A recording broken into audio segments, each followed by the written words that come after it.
안녕하세요. 저는 이혼한 지 딱 1년이 지난 30대 이혼녀입니다. 저는 결혼 생활이 좀 힘들기는 했어도 제가 이혼까지 하게 될 줄은 꿈에도 몰랐어요. 남편과 살면서 이래저래 힘든 일은 많았어도 잘 참고 살다 보면 언젠가는 다른 부부들처럼 평범하게 살 수 있을 줄 알았거든요. 저와 남편은 결혼정보회사에서 소개로 만나 결혼했습니다. 사실 저는 30이 다 될 때까지 전혀 결혼 생활이 없었는데 어머니가 30 전에는 무조건 결혼해야 한다고 자꾸만 부추기시는 바람에 얼렁뚱땅 선을 봐서 결혼을 했어요. 물론 그렇다고 아무 남자라도 좋은 건 아니었어요. 남편과 다른 건 몰라도 조건은 잘 맞았거든요. 남편과 결혼한 이유는 제가 생각했던 남편감으로서 기준에 다 부합했기 때문이에요. 남편과 처음 만났을 때 30이 넘은 남자라고 하기엔 좀 순수해 보였어요. 남편은 자리에 앉자마자 쉬지 않고 본인의 부모님 이야기를 했어요. 부모님께서 부부 사이가 굉장히 좋으시대요. 그리고 말끝마다 본인은 부모님을 매우 존경한다고 했죠. 처음엔 그 모습이 굉장히 솔직하고 좋아 보였습니다. 부모님께서는 젊어서 형편이 좋지 않으셨는데도 언제나 주변에 힘든 사람이 있으면 외면하지 않고 물심양면으로 도와주셨어요. 제가 그런 모습을 보고 자라서 그런지 저도 부모님처럼 하루라도 빨리 가정을 이뤄서 화목하게 지내는 게 꿈이에요. 다른 건 몰라도 자식이 부모님을 공경하고 존경한다는 게 저로서는 새롭고 신선했습니다. 저는 그러질 못했거든요. 저희 부모님은 제가 어렸을 때부터 사이가 안 좋으셔서 매일 싸웠어요. 저랑 동생 앞에서도 서로를 매일 헐뜯고 미워했죠. 그런 모습을 보고 크다 보니 저는 부모님을 믿고 신뢰할 수 없었습니다. 원래 사람은 자신에게 없는 걸 부러워하잖아요. 저는 화목한 가정에서 자란 아이들이 항상 부러웠어요. 남편의 그런 순수한 모습이 좋았던 저는 어느새 남편에게 홀딱 넘어가 콩깍지가 씌이고 말았습니다. 남편은 만나면 만날수록 참 착한 사람이었어요. 저에게 잘하는 건 물론이고 제 주변 사람들까지 항상 챙겼죠. 저녁을 먹다가 맛있는 걸 먹으면 항상 포장해서 부모님께 갖다 드리라고 했어요. 그뿐만이 아니에요. 제가 친구들과 만나고 있으면 늦게라도 데리러 와서 친구들과 먹은 밥값을 계산하고 친구들 택시비까지 본인이 결제했습니다. 남편은 주변에 친구가 많았어요. 모임도 많고요. 저야 남편이 워낙 성격도 좋고 주변 사람들을 잘 챙기는 사람이니 당연한 일이라고 생각했습니다. 거기다가 남편이 참 대단했던 게 그렇게 친구가 많고 모임이 많아도 저와 만나는 동안 저에게 소홀했던 적이 없었어요. 옆에서 보니까 부모님에게도 참 잘하는 것 같더라고요. 남편의 그런 점을 보며 저는 참 많이 배웠어요. 저는 항상 저에게 소홀하고 관심 없는 부모님만 탓하며 미워하기만 했는데 남편을 보니 자식도 부모에게 살뜰하게 잘하면 자연스레 부모님도 자식을 믿고 챙겨주시는구나 싶더라고요. 물론 연애할 때는 남편의 그런 점이 좋았어요. 참 다정하고 남을 잘 챙기는 사람이구나 싶어서요. 그런데 결혼하고 보니 남편이 도가 지나쳐도 너무 지나치더군요. 알고 보니 남편은 좋게 말해서 사람이 착한 거지 호구나 다름없었습니다. 결혼하면 결혼 전처럼 매일 친구들 만나고 모임에 매번 참석하기 어렵잖아요. 남편도 저와 결혼하고 나서는 저와 시간을 보내느라 친구들과 사이도 소홀해지고 모임에도 잘 나가지를 못했어요. 그러던 어느 날이었어요. 저는 생각지도 못할 이야기를 듣게 됐습니다. 일요일 아침이라 원래라면 남편이 고등학교 때 친구들을 만나 축구를 하는 날이었어요. 그런데 남편이 전날 저와 늦게까지 데이트를 하고 야간 영화를 보고 들어와서 피곤하다며 아침 축구를 빠졌습니다. 그런데 이른 아침부터 남편 핸드폰이 울리더군요. 아직 잠에서 덜 깬 남편이 전화를 받았습니다. 그런데 옆에서 자고 있던 저에게 들릴 정도로 남편 친구가 소리를 치더군요. 야, 너 축구장 대여료 안 냈어? 오늘 내는 날이라는데. 그리고 오늘 너 축구 안 나온다고 그랬다며? 네가 안 나오면 우리 아침은 누가 쏘냐? 순간 저는 제 두 귀를 의심했습니다. 제가 잠결에 말을 잘못 들은 줄 알았어요.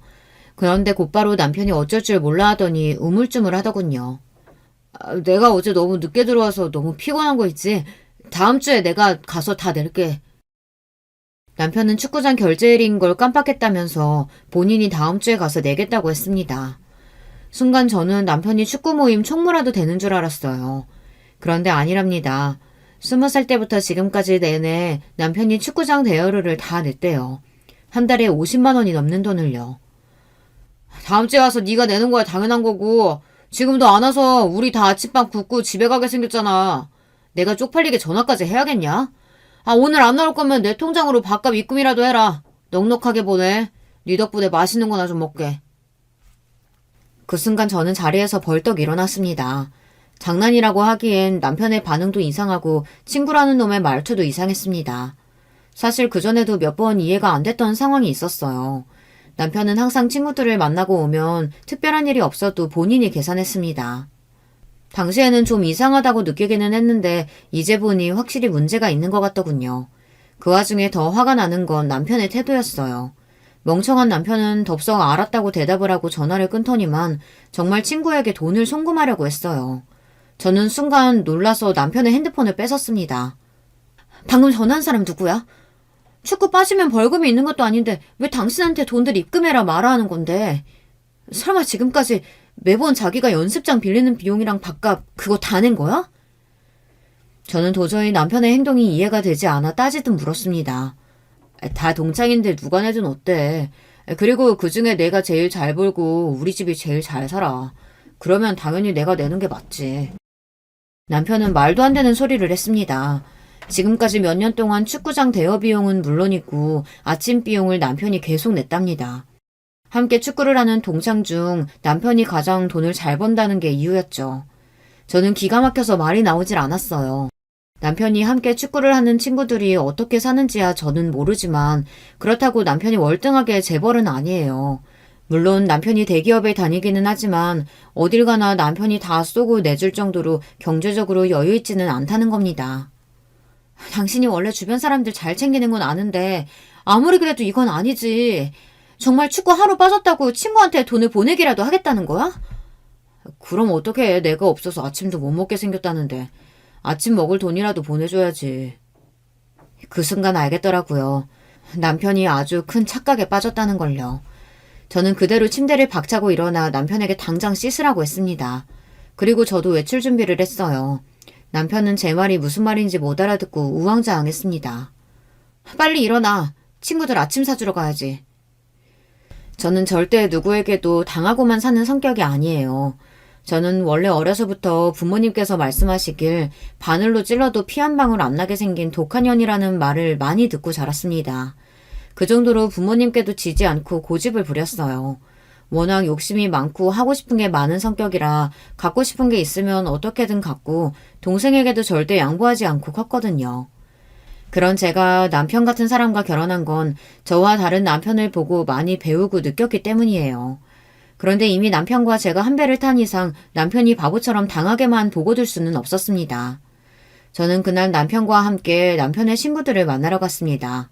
경기장에 제가 남편과 함께 나타나자 남편 친구들은 적잖이 놀란 것 같았어요. 겉으로는 재수씨가 웬일이냐며 반기는 척 했지만 그 표정 뒤로 불편해하는 게 분명하게 느껴졌죠.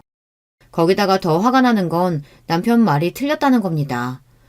친구들이 사정이 힘들어서 축구장 대여료도 남편이 내고 밥도 사는 거라고 했는데 전혀 그래 보이지 않았어요. 다들 한눈에 봐도 비싼 명품 시계를 차고 외제차를 타더군요. 그 모습을 보는데 순간 열불이 터져서 저도 모르게 얼굴이 빨개지더군요. 저는 일부러 더 밝은 척 웃으며 결혼하고 제대로 인사도 못했으니 오늘은 제가 맛있는 걸 사드리겠다고 하고 근처 식당으로 갔습니다. 남편은 정말 제가 본인 친구들에게 인사를 하려고 간 건 줄 알고 좋아했지만 저는 아니었어요. 조금이라도 제 심기를 건드리면 그 자리에서 다 깽판을 쳐버릴 생각이었죠. 그런데 역시나 제 생각이 맞았습니다.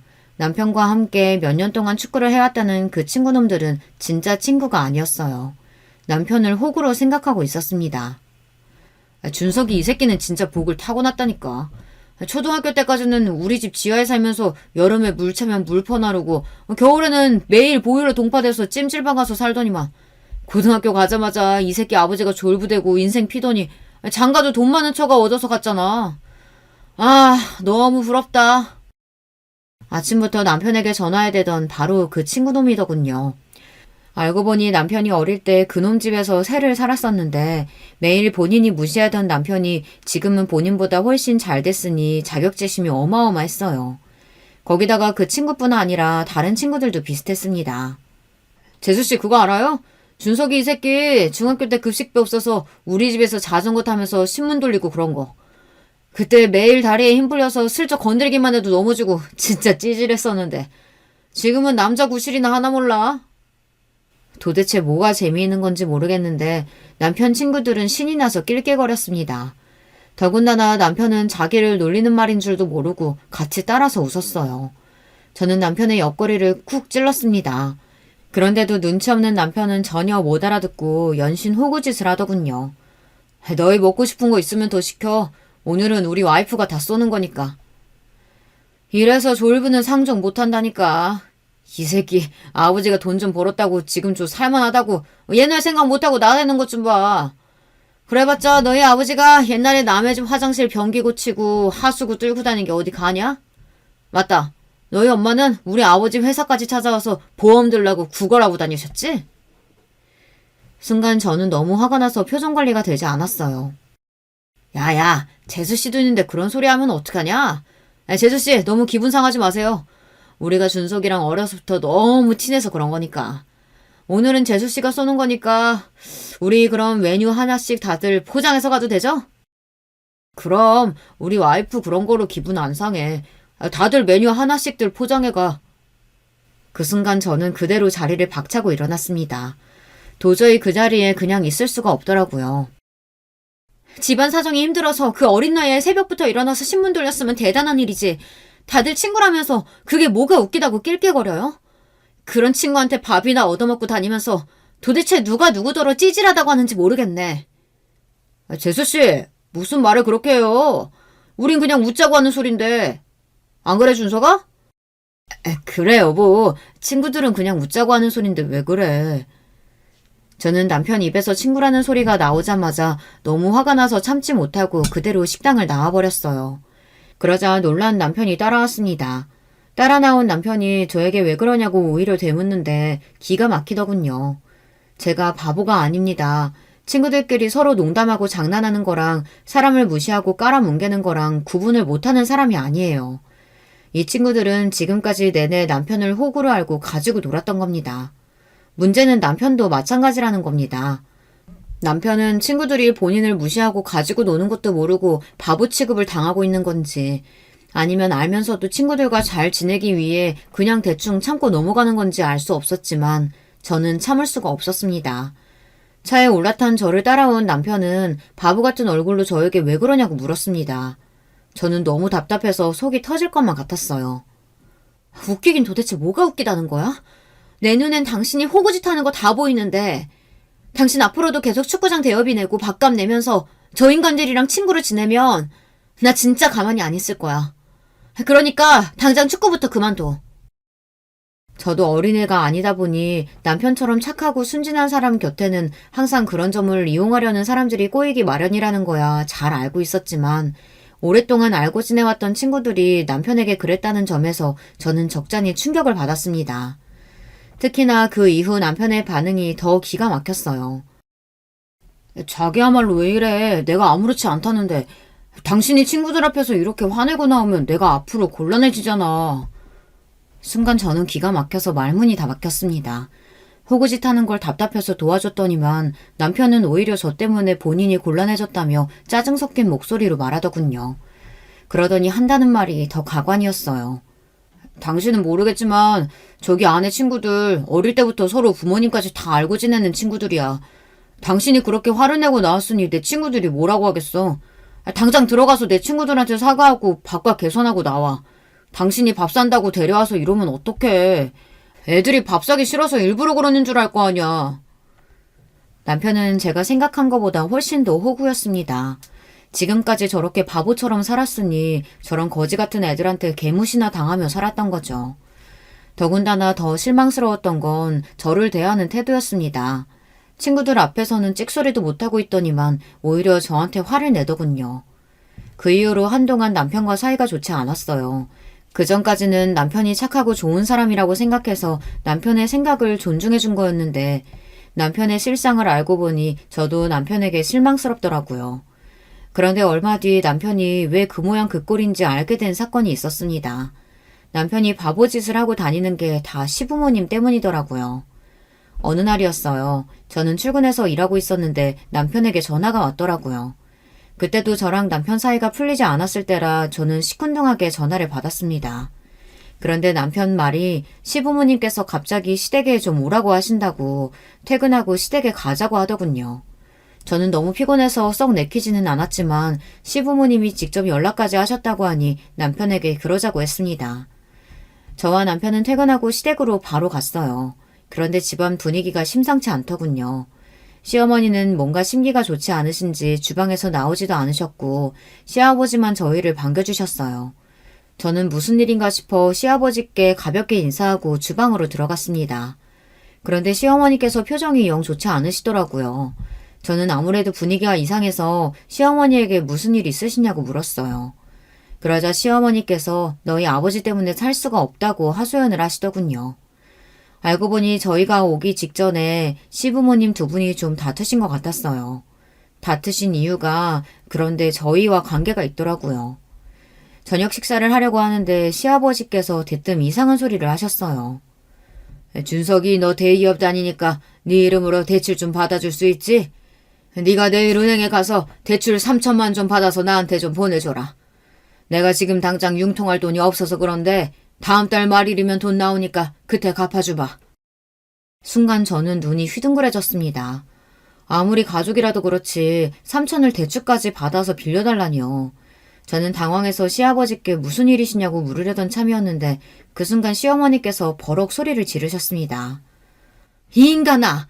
내가 그렇게 애들한테 말하지 말라고 말렸는데 결국은 하네. 준석아, 네 아버지 또 세탁소 하는 윤상이 아버님 도와주려고 하는 짓이니까 절대 대출 받아주지 마. 이 옆에 내가 어디 감히 남자들 하는 일에 간섭이야 간섭은? 윤상이 내가 남이야? 우리가 옛날에 그 집에서 얻어먹은 쌀이 얼만데 이 정도도 못 도와줘? 알고 보니 윤상이는 얼마 전 축구 모임에서 봤던 남편 친구더라고요. 아주 대대로 그 집에 호구짓을 하고 계셨습니다. 가족은 무슨 지난번에도 5천이나 빌려주고 아직도 못 받고 있으면서 아들한테 빚까지 내라고 해서 도와준다는 게 말이 돼? 내가 정말 며느리 볼 낯이 없다 없어. 내가 이번 달에 수금이 늦어져서 그런 거지. 다음 달이면 그깟 3천만 드는 거 일도 아니야. 그때까지만 자식들한테 빌릴 수도 있지. 낯이 없긴 뭐가 없어. 윤상이 아버지면 당연히 도와드려야죠. 저 예금 들어가 있는 거 있으니까 그거 내일 찾아다가 드릴게요. 대출 받을 필요 없으니까 걱정하지 마세요. 역시 우리 아들 나를 닮아서 속이 넓다니까. 사실 윤상이 내면 우리가 돈 3천이야 그냥 줄 수도 있는 돈이지 뭐. 저는 순간 말문이 막혀서 말이 나오질 않았습니다.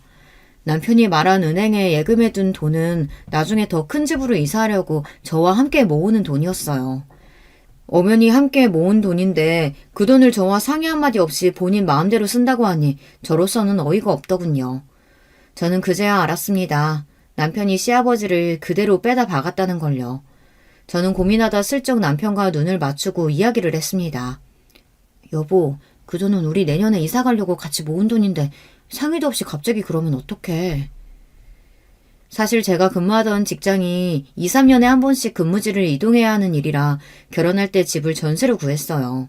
거기다가 현재 사는 전셋집 주인이 내년에 직접 들어와서 살 예정이라 저희는 내년에 무조건 이사를 해야 해요. 더군다나 저희 부부가 내년에는 아이도 가질 계획도 하고 있어서 내년에 이사할 때는 집을 사서 가기로 했습니다. 그래서 조금 빠듯하더라도 월급의 7, 80%를 저축하고 있었습니다. 그런데 그런 중요한 돈을 남편이 저와 상의도 없이 멋대로 쓰겠다고 하니 기가 막히더군요. 그런 와중에 제 말이 거슬렸는지 시아버지께서 나서서 제게 언성을 높이시더군요. 어허, 새아기 너 그렇게 안 봤는데 시부모님 있는 앞에서 남편한테 일일이 토달고 그러냐? 너희 친정에서 그렇게 가르치든? 그리고 내가 언제 너희 돈 떼먹는다 그랬어? 다음 달이면 내가 준다고 했잖아. 결혼 전 남편은 분명 저에게 시부모님 두 분 사이가 워낙 좋다고 했어요. 남편의 할머니 할아버지께서 돌아가시기 전까지 시어머니께서 모시고 살았는데 그때 시어머니께서 고생하신 게 고마워서 시아버지께서 시어머니에게 굉장히 잘하신다고 들었거든요. 그런데 막상 시아버지를 겪어보니 남편 말과는 달랐습니다. 시아버지는 저희 친정아버지보다 훨씬 더 고지식하고 남의 말은 아예 들을 생각도 안 했어요. 저는 걱정돼서 이야기를 한 것뿐인데 시아버지께서는 얼굴까지 빨개져서 목소리를 높이시니 저는 순간 너무 당황했어요. 이 인간아, 이제 하다 며느리한테 소리까지 질러? 세아가 미안하다. 이 사람이 원래 친구들 일이라면 이렇게 난리를 친다. 준석이 너도 절대 네 아버지한테 돈 줄 생각하지 마. 이 옆에 내가 어디 며느리 앞에서 자꾸 소리를 질러?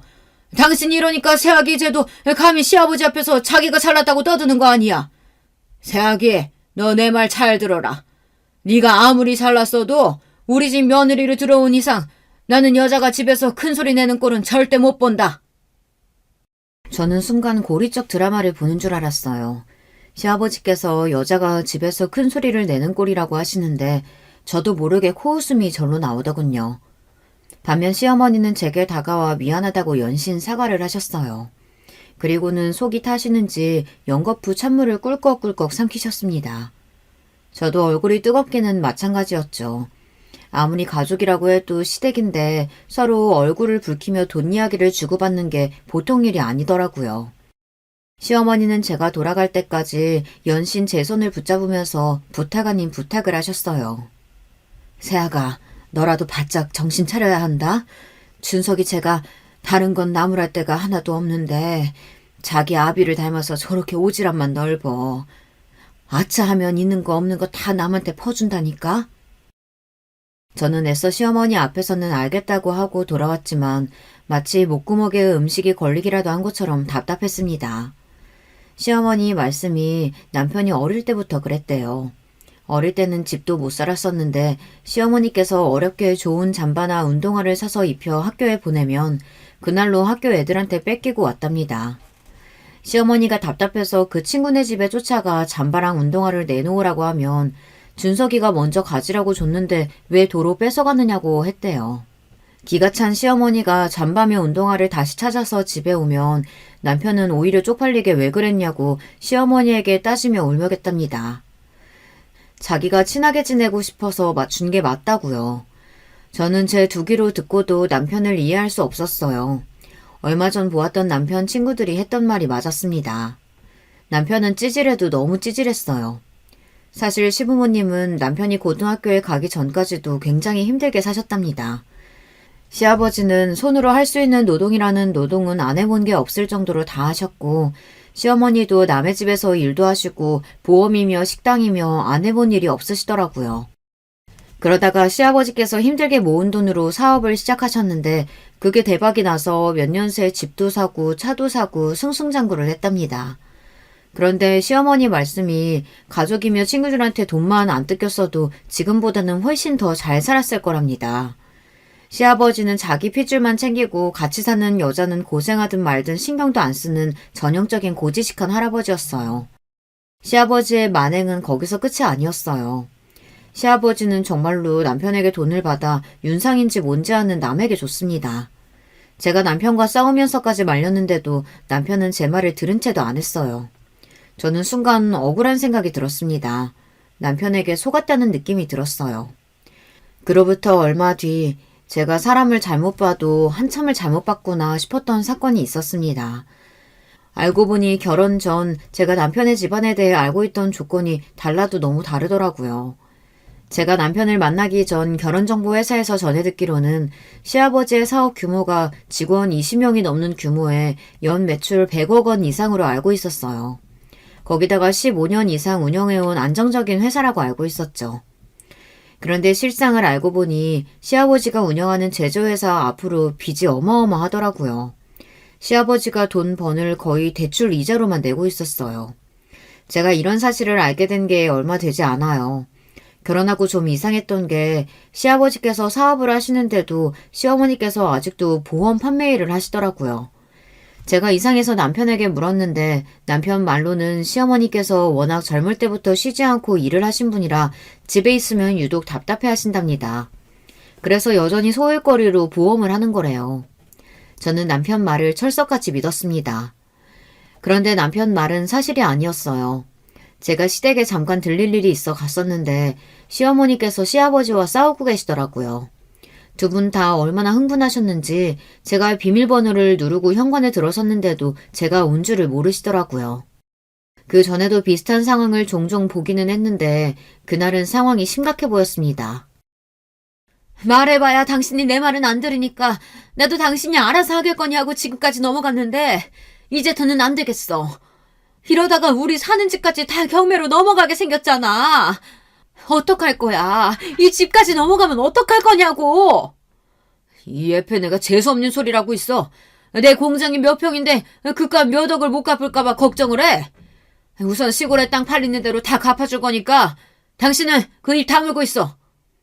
그 땅이 우리 땅이야? 고모들이 알면 가만히 안 있을 텐데 어쩌려고 그래?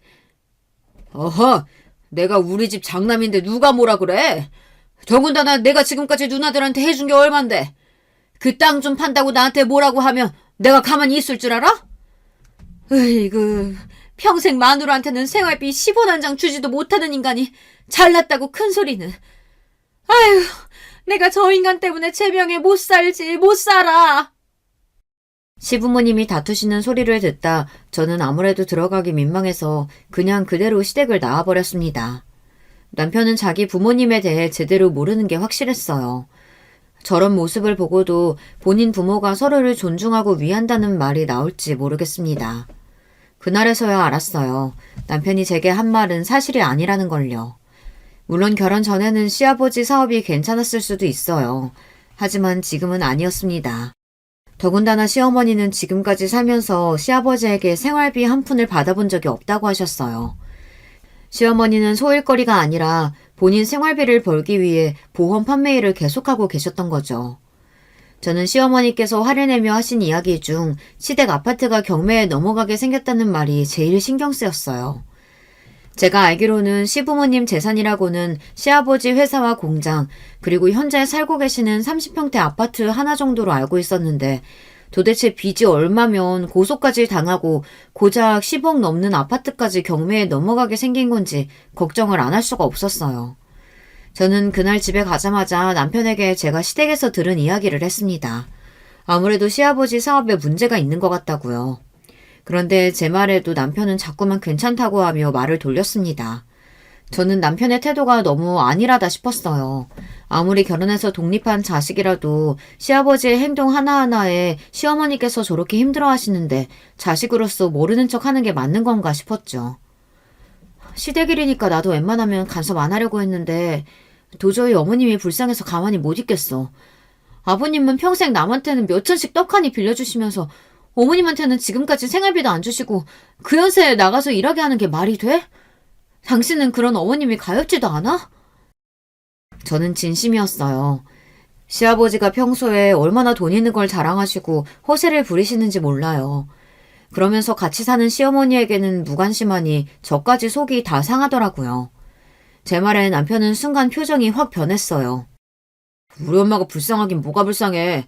당신은 아버지 공장 가보고도 그런 소리가 나와? 엄마가 사업 해본 적이 없어서 잘 몰라서 괜히 불안해하는 건데 어차피 아버지가 다 알아서 하실 거니까 당신은 걱정할 거 없어. 사람이 소리소리 지르고 욕하는 것만 싸우는 것이 아니라는 걸 저는 남편과 살면서 처음 알았습니다.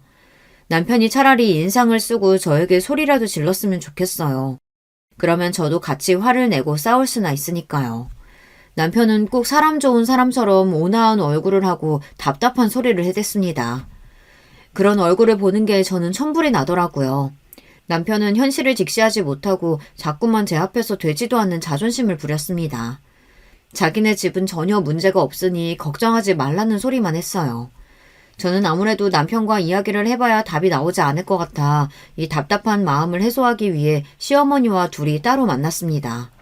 시어머니에게는 둘이서만 데이트를 하자고 했어요. 저는 시어머니의 기분을 조금이나마 풀어드리고 싶어서 시어머니와 영화도 보고 맛집에도 갔습니다. 시어머니는 생각보다 너무 좋아하셨어요. 시어머니는 영화관에서 영화를 본 게 몇 년 만인지 생각도 안 난다고 하셨습니다. 저는 그런 시어머니가 신경 쓰여 앞으로는 저와 자주 보자고 했어요. 그래도 제 마음이 통했는지 시어머니께서 저를 편안해 하시는 것 같더라고요. 저는 이때다 싶어 슬쩍 며칠 전에 시댁에 갔다가 시부모님 두 분이 싸우고 계셔서 그냥 나왔다는 이야기를 꺼냈습니다. 그러자 시어머니께서 당황하시더라고요. 저는 무슨 일 있으시냐고 걱정돼서 엿듣는가라고 말씀드렸어요. 그러자 시어머니도 머뭇거리더니 결국은 이야기를 하시더라고요. 그런데 그 말에 놀랐습니다. 제 생각대로 시아버지의 사업에 문제가 있었어요. 얼마 전 시아버지 회사의 거래처들이 단체로 시아버지를 고소했답니다. 거래처마다 결제가 몇 억씩 밀려서 거래처들끼리 단합해서 시아버지를 고소했다더라고요. 그래서 그 돈을 거래처에게 제시한 시일 내에 갚지 않으면 시부모님이 사시는 아파트가 경매에 넘어갈지도 모른답니다. 저는 순간 놀라서 표정 관리가 되질 않았어요. 얼마 전까지 친구들한테 몇 천씩이나 빌려주시고 비싼 차도 척척 사시더니 왜... 저도 너무 이해가 안 돼서 저도 모르게 마음의 소리가 튀어나왔습니다. 제가 지금까지 봐온 시아버지는 돈을 쓰는데 거침이 없는 분이었어요. 어디를 가나 항상 본인이 계산하는 건 물론이고 주변에 누가 돈만 빌려달라고 하면 다른 사람한테 빌려서까지 주는 사람입니다. 거기다가 얼마 전에는 잘 타지도 않으시는 차를 2억이 넘는 외제차로 바꿨어요. 그때도 시어머니와 싸우셔서 저와 남편이 민망해 일찍 집에 왔었거든요. 사실 제가 타는 차가 10년이 됐어요.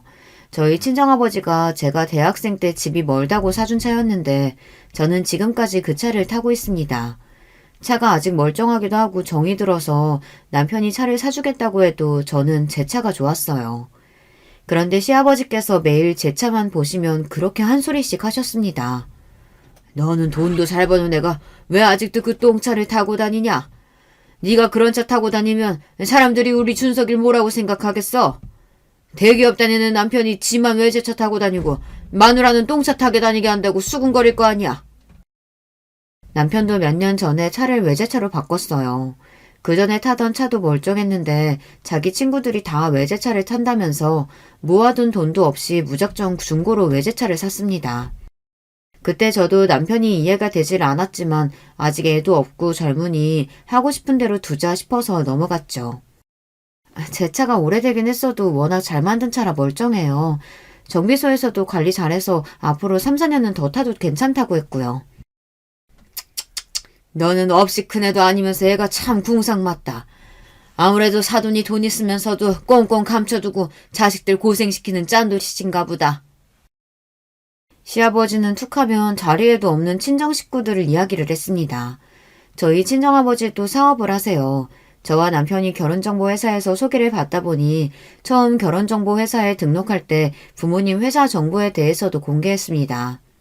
당시에 시아버지 회사보다 친정아버지 회사 규모가 커서 제가 등급이 좀 더 높게 나왔는데 그걸 가지고 시아버지는 아직도 자존심이 상하시는지 자꾸만 저희 아버지를 제 앞에서 깎아내렸습니다. 그럴 때마다 저는 아니라고 그렇지 않다고 했는데도 시아버지는 항상 제 이야기를 전혀 듣지 않으셨어요. 그럴 때마다 저는 제 남편이 점점 시아버지랑 더 똑같아지면 어쩌나 걱정됐습니다. 지금도 시아버지를 많이 닮았으니까요. 그러던 어느 날이었습니다. 제가 우려했던 일이 결국은 터지고 말았어요. 시아버지께서 고소당한 사건을 해결하지 못해서 시부모님이 사시던 아파트가 경매로 넘어가고 말았습니다. 그 일로 시어머니께서 충격을 받아 실신까지 하셨어요. 그럴만했죠. 시아버지께서 시어머니 앞에서 본인이 알아서 하겠다고 그렇게 큰 소리를 치더니만 결국은 사고를 쳤으니까요. 저는 시어머니가 걱정돼서 퇴근하면 시어머니께서 입원하신 병원에 매일 들렀습니다. 시어머니는 정신을 차렸는데도 기운이 없어 식사를 제대로 못하셨어요. 어머니, 지금은 너무 힘드시겠지만 그래도 아버님께서 금방 정리하실 거예요. 그러니까 기운 내시고 얼른 식사하세요. 그 인간이 알아서 하기는 뭘 알아서 해. 그 공장도 반이 넘게 다 은행 빚이야. 집 팔아도 거래처 사람들 돈 주고 나면 남는 것도 없는데 도대체 어떻게 하겠다는 건지. 시어머니의 이야기를 듣는데 저는 너무 기가 막혔습니다. 시아버지는 말 그대로 빚 좋은 개살구였어요. 여기저기 빚만 지고 떵떵거리며 다니신 거죠. 온갖 허세는 다 부리면서요. 저는 시어머니가 너무 불쌍했습니다. 평생 그런 남자랑 사셨으니 얼마나 마음고생을 많이 하셨을까 싶어서요. 그런데 이게 남의 이야기가 아니었습니다. 그날 저녁 저는 남편에게 이야기했어요. 시댁 상황이 좀 안 좋은 것 같으니 시어머니께서 퇴원하시면 아파트가 정리될 때까지 우리 집에 잠깐 모시자고요. 저로서는 남편을 많이 배려해서 한 이야기였습니다. 아무래도 남편이 먼저 이야기를 꺼내기엔 어려울 것 같아서요. 그런데 남편 반응이 의외였습니다. 저에게 그럴 필요 없다네요. 아버지가 금방 정리할 텐데 왜 다들 이렇게 오바야. 아버지 타는 차 몰라? 그 차만 팔아도 전세금은 나와. 걱정하지 마. 저는 절로 한숨이 나왔습니다. 어떻게 30이 훌쩍 넘은 남자가 저 정도로 생각이 짧을까요? 저는 더는 남편에게 할 말이 없어 입을 다물어 버렸습니다. 그런데 얼마 뒤 생각지도 못한 일이 벌어졌어요. 시어머니께서 퇴원하시는 날이라 병원에 갔는데 시아버지께서 와 계시더라고요. 저는 시아버지에게 집은 어떻게 되는 거냐고 다시 시댁으로 시어머니를 모시고 가시는 거냐고 여쭙습니다. 안 되면 저희 집으로 모시고 갈 생각이었으니까요. 그런데 시아버지께서 대뜸 하시는 말이 기가 막히더군요. 안 그래도 그 아파트 너무 작아서 이사하려 했었어. 그래서 이번 기회에 팔고 아예 공기 좋은 동네 가서 살려고. 2층짜리 전원주택으로 내가 싹 알아보고 계약했다. 이제 잔금만 내면 돼. 저는 그래도 다행이다 싶었습니다. 남편 말대로 시아버지가 아예 생각이 없는 사람은 아닌가 싶어서요. 그런데 곧 바로 하는 말이 어이가 없었습니다. 그래서 말인데 네가 1억만 좀 구해와라. 잔금 내는데 딱 1억이 모자라네.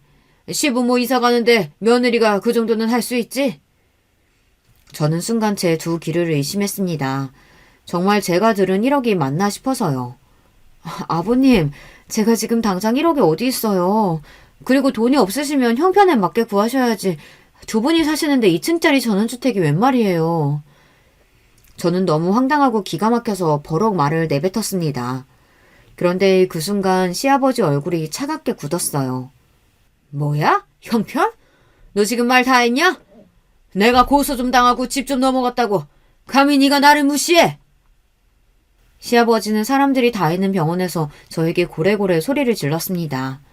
그러더니 저에게 너처럼 버릇없는 애를 며느리로 인정할 수 없다며 당장 나가라고 엄포를 놓으셨어요. 저는 황당해서 왜 이러시냐고 저도 가족인데 그런 소리도 못하느냐고 했습니다. 그런데도 시아버지는 저와 눈을 마주치지 않았어요. 저는 그대로 시어머니 얼굴도 못 보고 쫓겨나다시피 집에 왔습니다. 그런데 얼마 뒤 믿기지 않는 일이 벌어졌어요. 저는 남편과 이혼했습니다. 시아버지께서 다시는 저를 보고 싶어 하시지 않는다면서 남편에게 저와 계속 살면 부모와 자식 간 인연을 끊자고 했어요. 저는 세상에 무슨 이런 아버지가 있나 싶었는데 더 황당한 건 남편의 태도였어요. 남편은 저에게 당장 시아버지에게 가서 무릎 꿇고 사과를 하라고 했습니다. 그래도 용서해 주실지 모르겠지만 저에게 그렇게라도 하라네요. 안 그러면 정말 저와 이혼하겠대요. 그 순간 저도 지금까지 내내 붙잡고 있던 이상의 끈이 끊어지고 말았습니다. 제가 잘못한 것도 없는데 자꾸만 억울해지는 상황을 더는 참을 수 없었어요. 저는 그렇게 남편과 이혼했습니다. 처음엔 저도 그냥 시아버지에게 사과했어야 했나 하기도 했어요. 하지만 시간이 지날수록 차라리 잘 됐다 싶었습니다. 제가 주변에서 듣기로 시아버지의 사업이 결국은 부도가 났다고 하더라고요.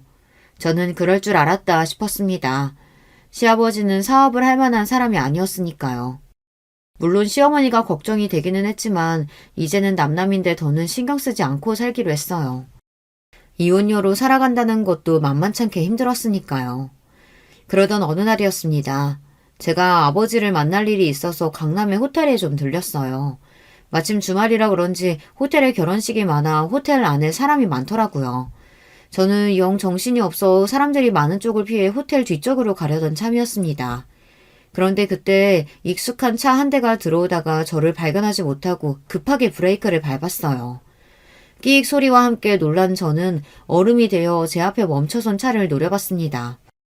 그런데 마침 차가 익숙하다 했더니 제가 이혼 전에 탔던 바로 그 차였어요. 제가 운전석 쪽에 붙여두었던 스티커가 그대로 있더라고요. 이혼하기 직전에 제가 차를 바꿔서 주차장에 두고 왔던 차예요. 남편이 알아서 폐차한다고 해서 제가 서류까지 다 줬거든요. 그런데 그 차가 왜 여기 있나 의아했습니다. 저는 놀라서 차 번호판부터 확인했습니다. 그런데 역시나 제가 타던 그 차가 맞았어요. 그런데 그때였습니다. 마침 운전석에 있던 운전자가 내리더니 저에게 삿대질을 하며 소리를 지르려고 하더군요. 아유, 정말 젊은 여자가 눈이 있는 거야, 없는 거야? 너는, 네가 왜 여기 있냐? 저더러는 구질구질한 똥차 팔아버리라고 그렇게 소리를 지르던 양반이 그 차를 타고 저를 노려보고 있더군요. 알고 보니 시아버지가 부도가 나면서 다 팔고 아무것도 없으니 제 차를 넘겨받아 타셨나 봐요. 저에게 맨날 그렇게 똥차라고 무시하던 그 차를 말이죠. 그러더니 더 웃긴 건 시아버지가 본인 팔짱을 끼시면서 저를 향해 다가와 기분 나쁘게 비웃었습니다. 너는 전부터 느낀 거지만 참 네 주제도 모르는구나. 1억도 없어서 이혼당한 거지 같은 년이 이런 고급 호텔도 다니고? 시아버지는 또 시작이었습니다. 본인이야말로 이제 가진 거 없는 빈털털이라는 거 뻔히 다 아는데 제 앞에서 그나마 있는 척이라도 하고 싶은 건지 꼴에 저를 무시하더군요. 아버님이야말로 사업 다 망했다면서 이런 고급 호텔엔 어떻게 오셨어요? 구걸이라도 하러 오셨어요? 뭐 구걸? 내가 구걸 같은 걸 왜 해? 나도 여기 커피 마시러 왔다. 저도 웬만하면 다 늙어서 쭈글거리는 노인네 속까지 긁고 싶지는 않았지만 아무래도 시아버지 하는 꼴이 기가 막혀서 참을 수가 없었습니다. 자기 아들 이혼까지 시켜놓고 아직도 자기 잘못을 모르고 있는 꼴이 우스웠어요. 저는 시아버지와 똑같은 자세로 팔짱을 끼고 가늘어진 눈매로 비웃으며 시아버지를 쏘아봤습니다. 그러고는 참고 있던 말을 시원하게 뱉어버렸어요. 나는 또 제가 버린 똥차 타고 다니시길래 많이 힘드신가 보다 했죠. 사실은 이 호텔 저희 아버지 거예요. 그러니까 이제라도 아셨으면 우리 호텔에서 꺼져줄래요? 저는 그 순간을 아직도 잊지 못합니다. 쭉 찢어진 사악한 시아버지의 눈매가 바들바들 떨리던 그 모습을요. 뭐야? 이거 어디서 구랄치고 있어? 내가 분명 너희 아비 하던 사업 다 줬고 시골 내려갔다는 얘기 들었는데. 시아버지는 제가 분명 눈동자까지 세차게 흔들리는 모습을 보았는데도 끝까지 안 그런 척 저에게 거짓말을 하고 있다고 물어붙였습니다. 그때였어요. 호텔 유니폼을 입은 직원들이 주차장 앞을 지나가다 저를 보고 달려와 90도로 인사를 하자 그제야 시아버지는 휘둥그레진 눈으로 놀라 떡 벌어진 입에 개거품을 물었습니다. 말도 안 돼. 네가 어떻게... 이제 좀 알겠어요? 아버님께서 얼마나 멍청하게 군 건지. 사실은 이랬습니다. 친정아버지께서 제가 이혼을 준비하던 당시에 하던 사업을 모두 다 정리하신 건 맞아요. 지금까지 일하느라 너무 힘들어서 지쳤다고 혼자라도 시골에 내려가 살고 싶다고 하셨거든요. 그런데 친정어머니 생각은 달랐어요. 시골에는 절대 내려가고 싶지 않다고 하셨죠. 그래서 두 분이 또 피 터지게 싸우셨어요. 당시에 저는 제 상황만으로도 힘들어서 부모님 일에는 신경 쓸 겨를이 없었습니다. 제가 부모님보다 먼저 이혼을 했으니까요. 그런데 신기하게도 부모님께서 제가 이혼한다는 이야기를 하자마자 꽤 충격을 받으셨어요.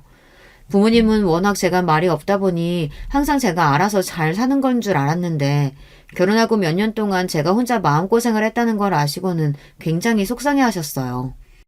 그러고는 아버지께서 중요한 결정을 내리셨습니다. 저를 혼자 둘 수 없다며 사업을 모두 정리한 돈으로 호텔을 인수했어요. 저에게 물려주시겠다고요. 사실 저도 잘 기억이 나지 않지만 제가 어릴 때 부모님과 처음이자 마지막으로 해외여행을 갔을 때 제가 바다나 놀이동산보다 호텔을 더 좋아했대요. 그러면서 나중에 크면 호텔에 살고 싶다고 했답니다. 아버지는 워낙 일이 바쁘시다 보니 제가 잘하는 모습을 거의 보질 못하셨어요. 그래서 유일하게 기억하고 있는 저의 모습이 호텔을 좋아하던 그 모습이었던 거죠. 아버지는 이혼한 저에게 위로는 해주고 싶은데 방법은 떠오르질 않으니 제가 기뻐할 만한 일을 해주신 겁니다. 저도 처음엔 아버지의 말이 믿기지 않았지만 아버지는 정말로 대형 호텔을 인수했어요. 그리고 전문 경영인을 고용해 운영하고 계십니다. 덕분에 저는 언제든 호텔에 올 수 있어요. 저는 아버지가 기억하시는 대로 호텔을 좋아하더라고요. 호텔에 오면 아무것도 하지 않고 있어도 마음이 편했습니다. 그런데 이제는 마음만 편한 게 아니라 이혼한 뒤로 가슴 한켠에 남아있었던 시아버지에 대한 앙금마저 싹 녹아내려갔네요. 제 말에 발을 동동 구르며 똥차에 올라타는 시아버지의 모습을 보는데 속이 너무 시원했어요. 거기다가 더 대박이었던 건 그날로부터 얼마 뒤 시아버지에게 뜬금없이 전화가 왔다는 겁니다. 저는 핸드폰에 시아버지 번호가 뜨자마자 안 받으려고 했지만 도무지 영문이 궁금해서 안 받을 수가 없었습니다. 그런데 안 받았으면 큰일 날 뻔했어요. 재미있는 구경도 못 할 뻔했거든요. 저기 아가야, 너랑 우리 준석이가 결국은 남남이 됐지만 그래도 몇 년간 가족으로 살았던 정이라는 게 있는데 어떻게 그걸 싹 잊고 살겠니? 저는 이 양반이 갑자기 무슨 일로 일어나 싶어서 무슨 일로 전화했냐고 따져 물었어요. 용건이 뭐냐고요. 그러자 시아버지가 하는 말이 아주 우스웠습니다. 그래서 말인데 내가 이번에 칠순이잖아. 너희 호텔에서 잔치 좀 싸게 할 수 없을까 해서 연락을 좀 했는데 말이지. 정말 뻔뻔해도 어쩜 저렇게 낯이 두꺼울까요? 저는 순간 너무 기가 차서 웃음이 다 튀어나왔습니다. 역시 참 대단하시네요. 제가 누구 때문에 이혼했는데 염치도 없이. 가족이라는 게 원래 다 싸우기도 하고 화해도 하고 그러는 거 아니겠니? 네가 조금만 너그러운 마음으로 좀 이해해주면. 제가 너무 짜증이 나서 너그러운 마음 같은 소리하고 있네 라고 소리를 지르던 그때 핸드폰 너머로 익숙한 목소리가 들렸습니다. 바로 전 시어머니였어요. 이 인간이 전화하지 말라니까 화장실에까지 숨어서 전화를 하네. 얘 아가, 전화 빨리 끊어라. 아무래도 이 인간 노망났나 보다. 전 시어머니의 목소리가 들리더니 전화는 끊어졌습니다. 시어머니는 여전하셨어요. 못난 시아버지 때문에 여전히 고생이 많으셨죠. 남편과 안 좋게 이혼했어도 가끔은 시어머니가 떠오르곤 했어요. 남편이나 시아버지야 지긋지긋했지만 시어머니에게는 감사한 일도 많았으니까요. 오랜만에 시어머니의 목소리를 들어서 그런지 순간 저도 모르게 추억에 잠기고 말았습니다. 심지어 아무리 이혼은 했어도 전 시아버지 칠순이라는데 아버지 호텔에 이야기해서 할인이라도 좀 해줄까 하는 생각까지 들더라고요. 제가 생각해도 어이가 없었어요. 호구 사기꾼이랑 몇 년을 살더니만 저까지 호구가 됐나 싶었죠. 인생이라는 게 참 이렇습니다. 이혼만 하면 남편이고 시댁이고 다 잊고 속 시원하게 살아야지 싶었는데 이혼한 지가 언젠데 아직도 시아버지니 남편이니 신경이 쓰이더라고요. 저도 이 정도면 병이에요, 병. 여러분께서 저에게 정신 똑바로 차리라고 단호하게 한 소리 좀 해주세요. 댓글 달아주시면 제가 하나하나 다 읽고 정신 바짝 차리겠습니다. 지금까지 저의 이야기 들어주셔서 감사해요. 여러분의 가정에는 항상 즐거운 일만 가득하시길 바라겠습니다. 안녕하세요. 저는 서울 변두리에 거주하고 있는 기혼 여성입니다. 특히나 재미있는 사연을 들을 때면 저도 한 번쯤 제 얘기를 신청해보고 싶었는데 바로 오늘 하게 됐네요. 저는 연애 시절부터 워낙 남편하고 성격도 제법 잘 맞고 대화도 잘 통했기 때문에 그의 모친 되시는 제 시어머니께서 설마하니 그렇게 독특하신 분일 줄은 몰랐어요. 결혼 생각에 있어서 시어머니께 처음 인사를 드리러 갔을 때였는데요. 당연히 시어머니께서도 당신의 며느리가 될 저에게 궁금하실 게 많을 거잖아요. 그래서 무슨 질문들을 하시려나 싶어서 긴장과 기대가 많이 됐었죠. 그런데 제게 건네신 첫 번째 질문은 이거였어요. 멋있겠니? 전문대학교라고요?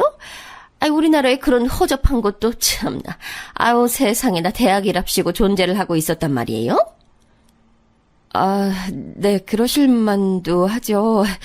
이름이 잘 알려진 대학은 아니니까요. 저도 고등학교 3학년 때 처음 이 대학을 알았던 것 같아요. 그렇구나. 아가씨는 사람이 참 특이하네. 어쩜 그런 곳을 나와가지고서는 대학을 나온 사람이라고 주변에 말을 당당하게 하고 살 수가 있었을까. 우리 혜진이는 우리나라 사람이라면 모르는 사람이 아무도 없는 유명한 대학교를 나와서요.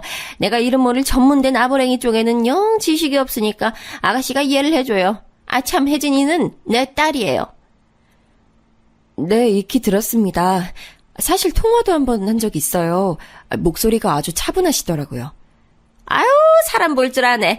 우리 혜진이가 차분하고 성실하고 우직하고 바르게 타고나는 거 따지면 한도 끝도 없어요. 가방끈이 용마땅치 않아서 잘난 사람 얘기는 혹시 듣기 불편한 거 아니죠? 제가 떨떠름하게 아니라며 고개를 저어드렸는데 그 후로 시어머니께서는 고삐 풀리신 것 마냥 저에게 오만 이야기를 다 늘어놓으시는 분으로 빠르게 변모하셨어요. 그래서 제가요 두고두고 후회를 했죠. 첫 단추를 잘 꿰써야 했는데 어리 빠져서는 어영부영 순간을 모면하려고 대충 맞장구를 쳐드렸더니 시어머니께서 저를 편하게 보셔도 너무 편하게 보시고 행동을 하셨거든요. 시어머니께서 꼭 언급하시는 대학 이야기가 있는데요. 배경 설명을 드리자면 우선 저는 경기도에 있는 전문대를 나왔어요. 제 남편은 서울 소재의 4년제 대학을 나왔는데 어지간히 대학에 관심 있지 않은 다음에야 그 대학 이름을 정확히 모르시는 분들이 더 많을 곳이에요. 이런 저희 부부와는 다르게 국내 최고라고 할 수 있는 간판 명문대 3곳 중에 한 곳을 나온 사람이 있었으니 바로 제 시누이였어요. 남편보다 3살 어리고 저보다는 2살 어린 제 시누이는 고려대학교에서 경영학을 전공했습니다. 명문대 다니는 시누이는 시어머니의 가장 큰 자랑이었다고 하네요. 우리 혜진이가 따로 과외 한 번을 안 받고 혼자서 고려대를 들어간 거야. 재수, 삼수, 사수를 해서 들어가는 사람들이 수두룩 빽빽한 고려대학교에 집안에 별다른 도움 하나 안 받고 혼자 힘으로 한 방에 들어갔으니 아우, 대학은 최초 합격이 있고 추가 합격이 있는데 우리 혜진이는 세상에나 추가가 아니라 바로 1차에 붙어버린 독보적이고 뛰어난 입학생이었지. 아, 그렇군요. 역시 아가씨 대단하신 것 같아요. 그런데요, 어머님. 기쁘게 말씀하시는 와중에 죄송하지만 제가 그 얘기를 벌써 4번째 듣고 있거든요. 뭐? 내가 이미 이 얘기를 했었다고? 내가 언제? 혜진이가 입학하자마자 인기 많았다는 얘기만 했지 최초 합격했다는 얘기 안 했잖아. 아니요, 하셨어요. 첫 학기에 아가씨가 학점 잘 받아오셨다는 그런 얘기도 저한테 진작 하셨었고요. 그러니? 근데 너는 공부도 잘 못했던 애가 왜 이런 데서는 기억력이 좋고 난리야? 끼케야 전문대 출신이. 우리 혜진이 얘기 좀 더 하고 싶은데 네가 초를 딱 쳐버리니까 내가 김이 빠지네. 넌 앞으로 분위기 좀 읽어야겠다. 학교 다닐 때 교과서 안 읽던 솜씨를 이런 식으로 발휘하면 네 시어머니 내가 난감해져. 아주 황당한 말씀을 나름의 언어 유희랍시고 하시던 시어머니 앞에서 저는 어이가 없었죠. 사람이 너무 당황하면 말문부터 막힌다는 것을 저는 시어머니를 통해서 처음 알게 됐던 것 같아요. 항상 말씀마다 우리 혜진이를 달고 사셔서 왜 저렇게 딸 사랑이 지극하신 것인지 의문이었는데 시누이가 명문대에 떡하니 합격했던 시기에 비밀이 담겨 있었더라고요. 저에게 왕래하는 시어머니는 계시지만 시아버지는 계시다고 할 수가 없었는데 그 이유가 시부모님께서는 이혼을 하셨습니다. 저하고 연애할 때 남편이 종종 그런 얘기를 했었어요. 자기는 나중에 결혼하고 아이 낳고 가정을 꾸리고 나면 무조건 처자식에게만 충성하면서 집중하는 가장이 되고 말 것이라고요. 거의 스스로에게 주문을 걸듯이 그런 포부를 밝히길래 혹시 이유가 있는지 궁금했지만 남편은 함구했었는데 저희가 결혼을 진행하게 되면서 그때 제게 밝혔어요. 우리 부모님이 이혼하신 건 너도 알고 있겠지만 사실 그게 단순한 성격 차이 때문이 아니었어. 아버지께서는 내가 중학생이던 때부터 상습적으로 바람을 피우셨어. 그 때문에 엄마는 스트레스를 너무 많이 받으셔서 한 번은 길에서 쓰러지신 적도 있을 정도였어. 그게 정말이야? 아니, 어떻게 바람을 피워대셨으면 상습적이었다고 하는 거야? 듣기만 해도 속이 갑갑해진다. 차라리 진작에 이혼을 하시지. 엄마는 사춘기였던 우리 남매한테 부모의 이혼이라는 납품을 남겨주고 싶지 않으셨다고 해. 게다가 외갓집이 많이 고지식한 분위기의 집안이거든. 그런 데서 자라오신 엄마로선 이혼이 너무나도 큰 벽처럼 느껴지셨을 거야. 아버지께서 돈을 잘 벌어다 주시는 것도 아니었고 자식들에게 다정한 분도 아니셔서 엄마 혼자서 너무나도 큰 짐을 짊어지신 채 10년 가까이 인내하셨어. 난 그래서 아버지만 생각하면 화가 나고 엄마만 생각하면 그 곁을 보필해 드리지 못했던 내 자신에 대해 화가 나서 너무 죄송한 마음이 들어. 저는 상견례장 그리고 결혼식장에서 딱 2차례 시아버지를 뵀는데요. 외모만 보면 너무 멀쩡하고 풍채가 좋으셔서 상습적으로 질 나쁜 바람을 피우신 분 같아 보이지 않았기에 속으로 살짝 소름이 돋았어요. 역시 사람은 겉만 봐선 모르는 법이더라고요. 시아버지께서는 생산직에 몸을 담고 계셨으나 바람을 피웠던 상대들은 거의 학습지 교사, 간호사, 대학 교수 등이었다고 합니다. 시아버지께는 타고난 공부머리 같은 게 있었는데 옛날에 집안 형편상 대학 진학을 하실 수 없었다고 해요. 그래서 당신이 채우지 못한 학업적인 열망을 바람 피우는 상대를 통해 혹시 채우고 계셨던 걸까 하는 묘한 짐작이 섰습니다. 아무튼 거의 성불하실 기세로 해탈하며 살고 계셨던 시어머니께서는 이제 좀 바람이 잦아들었나 싶으셔서 내심 시아버지의 개과천선을 기대하셨던 때가 있었던 모양이에요. 그러나 기대를 가지고 계셨던 시어머니께 돌아온 건 시아버지의 더 처절한 배신이었죠. 다시는 한눈을 안 팔 것처럼 다 해놓으시고는 시어머니의 생신 직전에 다른 여자와 바닷가에 놀러 가셨고 그게 딱 들통이 났다고 합니다. 저는 결혼 후에 어쩌다가 시어머니를 통해 그 당시의 소감을 들을 수 있었어요. 텔레비전에서 바닷가 여행이 나오고 있었는데 그걸 보신 시어머니께서 갑자기 이를 갈면서 그때 얘기를 줄줄 늘어놓으셨거든요. 내가 그 망할 연구원인지 나발인지 아는 여자하고 바닷가 나들이 갔다는 걸 안 순간 머리 뚜껑이 확 열려버렸지. 지난 세월 참던 목까지 얹어져서 뚜껑이 열리다 못해 아주 박살이 나버렸어. 당장에 귀싸대기 후려치고 이혼서류 내밀었는데 그 나쁜 인간이 아무렇지도 않게 이혼서류에 대고 자기 지장을 찍더라. 어머니께 미안하다는 사과 한마디도 없이요? 아, 세상에 얼마나 참담하셨을지 저로서는 감히 짐작도 안 가요. 사과는 개뿔, 그 태연자약하게 지장 찍는 걸 보고 내가 그대로 주저앉았지. 망신스러워서 확 그냥 그만 살아버릴까 이런 생각마저 들던 때 우리 혜진이가 나라에서 최고로 쳐주는 명문대에 합격을 해버린 거야 뭐야. 응?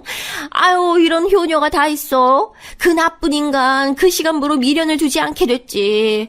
아유, 우리 최고 효녀 혜진이가 고려대학교에 다니게 됐는데 그따위 이혼 알게 뭐야. 시어머니께서는 언제가 됐든 신우이의 대학 합격 순간만 회상하면 너무 기뻐서 눈물이 다 고이실 지경인 듯 했습니다. 깔끔하게 시부모님은 갈라서셨지만 신우이가 들고 온 명문대학교 합격증을 통해 삶의 원동력을 되찾으신 시어머니와는 다르게 막상 이혼이 성립되자 시아버지께서는 태도를 바꾸어 은근하게 재결합 의사를 비춰오셨다고 들었어요. 화장실 갈 때와 나올 때가 사람 마음이 다르다고 하더니 그런 모양이었나 봅니다. 진짜로 이혼을 해버리자 시아버지께서는 아쉬운 기분이 드셨던 거였죠. 상견례장에서도 결혼식장에서도 저는 그런 기운을 살짝 느꼈어요. 시아버지께서 재결합을 요구하고 계신다는 느낌이 들었죠. 하지만 시어머니께서는 무척 도도하셨습니다. 고려대학교 다니는 우리 딸이 지 아빠는 싫고 지 엄마만 좋다고 하는데 내가 왜 당신하고 살아줘야 돼? 그동안 저지른 죄값으로 집 두고 꺼졌으면 영원히 꺼져 있을 것이지. 그만 기웃거려. 우리 혜진이 곧 졸업하고 취업하면 나 호강시켜준다고 했으니까 여기에 꼽사리 끌 생각 추호도 말고. 도도하게 구실 수 있었던 이유, 방패 역시도 신우이였죠. 그러니까 시어머니께는 부모의 불화를 학창시절에 겪으면서도 혼자 기특하게 공부를 잘해서 명문대학교에 입학하고 당신의 길을 탄탄하게 살려준 신우이라는 존재가 세상에서 유일무이한 구원투수였던 셈이에요. 그리고 시아버지께서는 고등학교까지 나오셨지만 시어머니께서는 중학교 졸업이 최종 학력이셨답니다. 중학교 다니실 때 하필 집안에 어려운 일이 줄줄이 터져서 형제들 중에서 딱 시어머니 혼자만 고등학교 진학을 못한 경우가 됐다고 해요. 사회생활부터 일찍 하시면서 살다 보니 학력을 뒤늦게 따낼 필요성을 못 느끼셔서 세월이 흘러버렸고 나이가 들고 나자 다시 공부를 해서 검정고시를 보신다는 게 점점 엄두가 안 나게 되셨지요. 그런 시어머니의 내면에는 학벌 콤플렉스, 집안에서 당신 혼자 중졸이라는 것에 대한 억울함 등이 오랜 세월 뒤섞여 있었고요. 시아버지의 외도로 심신이 오래 지쳐 계셨던 시어머니는 신우이의 명문대 합격 하나로 그 모든 것에 대한 해결을 해내신 게 틀림없었습니다. 그러거나 말거나 단면만 보자면 제가 영향을 받을 건덕지는 없어 보였어요. 결혼하기 전까지는 그랬죠. 그런데 결혼하고 나니까 시어머니께서 저를 틈만 나면 앉혀놓으시고 우리 혜진이 타령을 해대시니 저도 슬슬 사람인지라 귀에 진물이 나는 것 같아졌습니다. 시어머니께서는 가까운 지인이 몇 없으셨어요. 어디 가서 딸 자랑을 늘어놓으실 때가 마땅치 않으니까 저에게 자꾸만 말씀을 하셨던 거예요. 하셨던 말씀을 또 하고 또 하고 결혼한 후에 2세 계획도 바로 있었고 해서 회사로 출퇴근 안 하고 간단하게 재택근무로 일을 하고 있었는데 저를 찾아오시거나 부르시거나 무조건 둘 중 하나를 해내시는 시어머니 때문에 너무 스트레스를 받았어요. 제 본심에 맞춰서 행동하기엔 저의 소심한 성정이 제 발목을 잡았어요. 게다가 남에게 싫은 소리, 나쁜 소리 하면서 기분 좋아지는 사람은 없잖아요. 저도 그랬죠. 이왕이면 나쁘게 말씀드리고 싶지 않으니까 빙빙 애둘러서 말씀드리게 됐고 그게 시어머니께는 전혀 안 통해서 저를 계속 붙잡고 이러쿵 저러쿵 떠드시는 게 계속됐죠. 제가 인내심을 꾹 붙잡고 버티던 어느 날이었어요. 참외 3개를 가지고 시어머니께서 또 예고 없이 불쑥 저희 신혼집을 방문하셨습니다. 예, 넌 집에 있었으면 불이나 캐 나와봐야지. 네 시애미가 왔는데도 어쩜 그렇게 건석으로 맞이하냐? 어머님, 어제도 뵙고 엊그제도 뵙기 때문에 제가 어떻게 많이 반가워해드려야 할지 모르겠어요. 오늘은 무슨 일 때문에 오셨어요? 무슨 일이 특별히 있어야지만 내가 여기 올 수 있는 거니? 너도 참 말도 싸가지 떨어지게 내뱉네. 가방끈이 짧더라도 예의마저 잘라먹고 살면 안 되는 거야. 알아들었어? 넌 한 번 말해선 빨리 못 배우니까 내가 내일 또 알려주마. 아니에요, 어머님. 저 배웠어요. 예의 잘라먹고 살면 안 된다고. 그거 가르쳐 주신 거죠? 네, 숙지했습니다. 저 그런데요, 어머님. 제가 지금 작업할 게 있어서 컴퓨터 앞에 앉아 있어야 하거든요. 바빠서 그러는데 오늘은 왜 오셨는지 말씀 먼저 해주시면 안 될까요? 너는 내 손에 들린 걸 보고도 이유를 모르겠단 거야? 참외 먹자고. 이거 볼 일이 있어서 왔다는 걸 넌 아직도 눈치를 못 채? 역시 배움의 정도가 낮아서 그런지 관찰력도 쥐꼬리만 하네. 우리 혜진이 같았으면 이미 진작에 참외 다 깎아서 내왔어 이거 사. 그때 정말 제 인내심이 흔들리더라고요. 남편이 하도 제게 세상에서 가장 불쌍한 우리 엄마라는 식으로 말을 많이 해놨던지라 저도 웬만하면 갸륵한 마음으로 시어머니를 대해드리려고 노력 많이 했거든요. 시아버 때문에 가슴앓이를 하고 사셨다는 것이 같은 여자로서도 너무 측은하고 가슴 아프기도 했고요. 그런데 이런 저를 시어머니께서는 자꾸만 손수 흔들어대시며 제 인내심을 갉아드셨어요. 제가 입 꽉 깨물고 화를 죽이고서는 일단 참외부터 깎았습니다. 얼른 깎아드리고 저는 컴퓨터 앞으로 갈 생각이었어요. 속으로는 다 드시면 가겠지 싶었네요. 그런데 제가 깎은 참외를 보시더니 시어머니께서 갑자기 제 이마에 꿀밤을 꽝 하고 먹이시는 게 아니겠어요? 저는 참외 껍질 정리하다 말고 갑자기 눈앞에 별이 보여서 혼비백산했습니다. 지금 저 주먹으로 때리신 거예요, 어머님? 갑자기 사람 머리는 대체 왜 때리셨어요? 때리다니? 머리통 안에 뇌가 들었나 안 들었나 그거 확인하려고 톡톡 두드려 본 거야. 수박이 잘 익었나 안 익었나 보려면 겉을 두드려 봐야 하잖니. 그런 맥락이야. 어머님, 사람 머리인데 당연히 안에 뇌가 들었겠죠. 저 학교 다닐 때 선생님한테 말고는 한 번도 머리 이렇게 맞아본 적 없는데 솔직히 아픈 것보다도 너무 심정이 복잡해요. 저 지금 어머님 더 못 보겠어요. 이만 가주셨으면 해요. 아이, 참외를 개발 세발로 깎아놓은 꼬라지 보니까 뇌가 들었는지 의심이 되는 것을 그럼 나보고 어떡하란 소리야? 너 어디 애호박 써니? 세상 천지에 누가 참외를 통통통거리며 잘라? 세로로 반듯하게 잘라야지. 아이, 우리 혜진이 같았으면 참외 하나도 센스 있게 잘랐을 텐데. 아우, 하여간에 하나부터 10까지 너무 비교되는 게 많아서 감당이 안 돼. 그쯤 되니까 참는 쪽이 호구며 등신이 되는 것 같아졌어요. 시어머니께서 불안정했던 심신의 위로를 시누이를 통해 받으신 만큼 거의 병적으로 우리 혜진이가 가장 잘났다는 것에 집착하시면서 저와의 비교를 통해 자꾸만 확인받고 싶으신 것까지는 저도 이해가 갔어요. 하지만 이해가 간다고 해서 납득이 되는 건 아니었죠. 제가 얼굴에서 표정을 싹 지운 채로 시어머니를 똑바로 쳐다보며 조용히 말씀드렸습니다. 어머님, 아가씨에게 결혼할 사람 생겼다면서요. 꼭 그 상대가 아니더라도 아가씨는 결혼을 하시겠죠? 한번 생각을 해보세요. 아가씨가 결혼해서 시어머니에게 머리 맞고 잔소리 폭탄 맞으면서 기 못 펴고 사는 며느리가 되면 좋으시겠어요? 그걸 원하시는 거예요? 뭐? 너 지금 제정신이야? 우리 혜진이가 얼마나 찬란 인재고 인물인데 그딴 취급당한다는 거야? 말도 안 되지. 결혼해서 우리 혜진이가 그런 이상한 시어머니 만난다니. 그럼 나는 그 결혼 절대 못 시켜. 다행히 상식은 있으셨네요. 어머님, 방금 느끼신 감정, 머릿속에 드신 생각, 그게 바로 제 현재를 보며 제 친정 식구들이 품을 만한 감정이고 생각이에요. 그런 이상한 시어머니를 만난 불쌍한 처지의 며느리가 바로 저라고요, 어머님. 그러자 시어머니께서는 금세 얼굴이 붉게 달아오르셨고 제게 화를 쏟아내고 싶으신 모양인지 입술이 연신 움찔거렸으나 쉽사리 말씀을 뱉진 못하셨어요. 저는 그 틈을 타서 자리에서 일어났고 시어머니의 겉옷을 챙겨드렸습니다. 이제 나가시라는 표시였죠. 이제 찾아오지 마세요. 저도 안 찾아가요. 딱히 용건이 없는데 만나고 사는 것 자체가 고부관계에서는 안 될 일이었던 것 같아요. 이만 가보세요, 어머님. 어머머머머, 너 왜 이렇게 싸가지가 없고 예의를 다 잘라먹었니? 기가 엄청나게 드센 걸 보니 가방끈도 짧은 주제에 사회생활하면서 돈 벌어먹으려면 너 정도로는 독해야 하는 건가 싶네. 우리 아들 기 모표게 꽉 쥐어잡고 사는 건 아니지? 넌 아몰래 우리 혜진이한테 나쁜 소리 해대는 건 아니겠지? 그런 의심을 왜 하세요? 저 그렇게 안 살아요. 저를 꽉 쥐어잡고 싶어 하는 사람, 저에게 나쁜 소리 하는 사람은 있어도 제가 다른 사람에게 그러고 살진 않아요. 안 그러려고 노력하면서 산다고요. 지금 너에게 그러는 사람이 바로 나란 얘기하고 싶은 거야? 이런 맹랑하고 건방진 걸 보았나? 내가 너한테 얼마나 친근하게 잘 대해주고 챙겨주고 아껴주고 다 했는데 넌 은혜를 원수로 갚는구나. 너 같은 무식한 며느리를 내가 드리는 게 아니었는데 아우 원통하다 원통해. 원통하게 해드려서 죄송해요, 어머님. 제가 멀린 못 나가요. 알아서 살펴가세요. 말씀드렸다시피 제가 지금 좀 바빠서요. 어머님은 저보다 유식하고 은혜 베푸시는 분이니까 이해하시죠?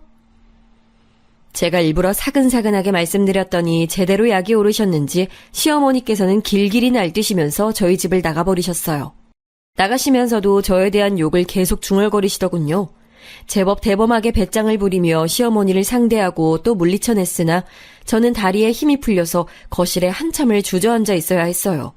왜 기어이 사람 입에서 직설적이게 모진 말이 나오게 만드신 것인지 시어머니가 원망스러웠죠. 그리고 그날 남편이 퇴근했을 때 저는 앞불싸 싶었습니다. 제가 이런저런 상념에 빠져있느라 잠시 간과하고 말았던 거예요. 시어머니께서 당연히 당신의 아들인 제 남편에게 전화를 거셔서 위조할 고조할 다 떠드셨을 거라는 사실을 말이죠. 저를 보는 남편의 눈빛에서 저는 실망 혹은 슬픔 같은 기색을 느낄 수 있었어요. 시어머니께서 저를 대단하게 묘사해 놓으신 게 틀림없었어요. 평소라면 아무리 회사에서 힘든 일이 있었어도 제게 환한 미소부터 지어주는 사람이 바로 남편이었는데 미소는커녕 깊은 한숨을 푹푹 내쉬면서 옷방으로 들어가더군요. 그래서 저는 남편이 제게 안 좋은 소리를 늘어놓기 전에 제가 먼저 선수 쳐버리기로 했죠. 오빠, 나 이제 더 이상 안 되겠어. 어머님 때문에 나 진짜 미쳐버릴 것 같아. 아가씨 얘기를 나한테 하시는 것까진 내가 그렇다 치고 들어드리겠는데 그러시면서 은근하게 자꾸만 나를 깎아내리시는 것 같다는 느낌을 내가 지울 수가 없단 말이야. 나보고 전문대 출신이라고 지칭하시는 것 자체가 난 기분이 좀 상한다고. 그래도 내가 꾹 참아왔건만 오늘 무슨 일이 있었는지 알아? 나 어머님께 머리 맞았어. 세게 맞아서 순간적으로 눈앞에 별이 다 보이더라. 뭐라고? 머리를 맞았다고? 너 그거 진짜야? 아니 사람 머리를 때리긴 왜 때려? 그럼 내가 거짓말하겠어? 올 뻔한 거 간신히 참아냈는데 어머님은 그런 나한테 계속 말도 안 되는 이유로 잔소리만 하시고 나 너무 서러웠어. 더 이상은 힘들어서 안 되겠어.